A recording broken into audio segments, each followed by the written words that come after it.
இன்றைக்கி நம்ம மணத்தக்காளி கடைசல் எப்படி பண்ணலான்னு பார்க்கலாம். மணத்தக்காளி கீரை ஒரு கட்டு நல்லா கட் பண்ணி கழுவி எடுத்துக்கலாம்.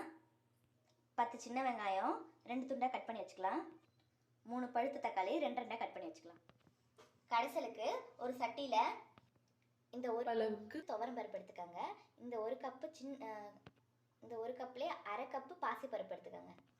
இப்போ அது 2 பருப்பையும் கழுவி சட்டியில் போட்டுக்கோங்க.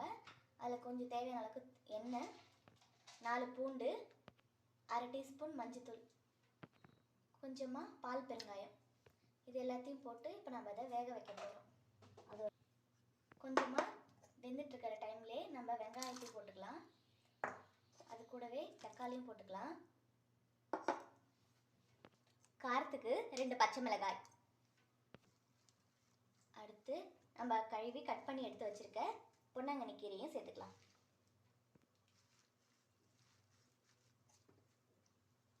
பார்க்க இது வந்து அதிகமாக இருக்க மாதிரி தான் தெரியும், போக போக சுருங்கிடும்.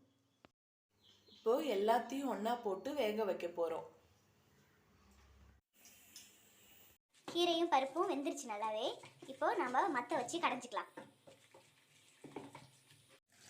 கீரை நல்லா கடைஞ்சாச்சு, பருப்போடு சேர்த்து கீரை கடைசல் ரெடி.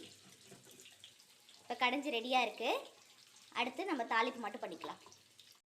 தாளிப்புக்கு ஒரு சட்டி வச்சு 2 ஸ்பூன் எண்ணெய் ஊற்றி, எண்ணெய் சூடானதும் கடுகு உளுத்தம் பருப்பு போட்டுக்கலாம். 1 ஸ்பூன், அரை ஸ்பூன் பெருஞ்சீரகம், 2 காஞ்ச மிளகாய், கொஞ்சமாக பெருங்காயத்தூள். இதெல்லாம் நல்லா வறுபட்டதும் கடைஞ்சி வச்சுருக்கிறத சேர்த்துக்கலாம். அடுத்து நம்ம அரைச்சி வச்சுருக்க தேங்காய் விழுதையும் சேர்த்துக்கலாம். அரை முடி தேங்காவாக அரைச்சி எடுத்து வச்சுக்கலாம். அதை இப்போ நம்ம கீரையோடு சேர்த்துக்க போகிறோம். அதை சேர்த்து கலந்து விடணும்.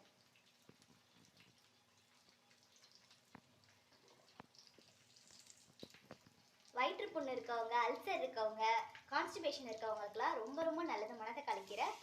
வாரத்துக்கு 2 வாட்டி செஞ்சு சாப்பிட்டா ரொம்ப நல்லது. மணத்தக்காளி கீரை கடைசல் ரெடி ஆயிடுச்சு. இந்த மாதிரி குக்கிங் இந்த டைப்பில் கீரை கடைசல் செஞ்சு பாருங்கள். உங்களுக்கு பிடிச்சிருந்ததுன்னா இந்த சேனலை லைக் பண்ணுங்கள், ஷேர் பண்ணுங்கள், சப்ஸ்கிரைப் பண்ணுங்கள். தேங்க்யூ. லைக் அண்ட் சப்ஸ்கிரைப் பண்ணுங்கள்.